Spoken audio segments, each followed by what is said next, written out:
மகர விளக்கு பூஜைக்காக சபரிமலை ஐயப்பன் கோயில் நடை நேற்று மீண்டும் திறக்கப்பட்டது. சபரிமலை ஐயப்பன் கோயிலில் நவம்பர் 16ஆம் தேதி மண்டல பூஜை தொடங்கியது. தமிழ்நாடு உட்பட பல்வேறு பகுதிகளில் இருந்து சபரிமலையில் குவிந்த பக்தர்கள் சுவாமி தரிசனம் செய்தனர்.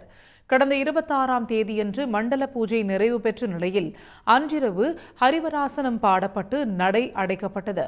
அதைத் தொடர்ந்து மகர விளக்கு காலத்துக்கான ஏற்பாடுகள் தொடங்கி நடைபெற்று வந்தன. அந்த வகையில் நேற்று மாலை 4 மணி அளவில் மேல்சாந்தி அருண்குமார் நம்பூதிரி நடை திறந்து சன்னிதானத்தில் தீபம் ஏற்றினார்.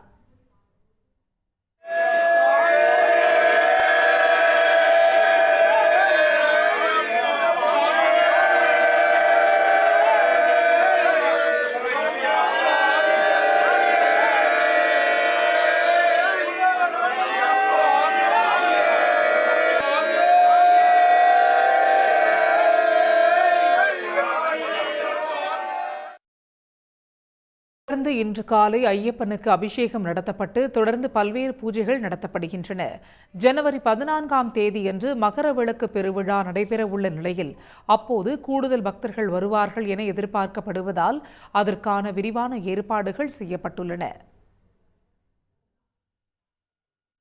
உடனுக்குடன் செய்திகளை தெரிந்து கொள்ள சன் நியூஸ் பெல் ஐகானை கிளிக் பண்ணுங்க.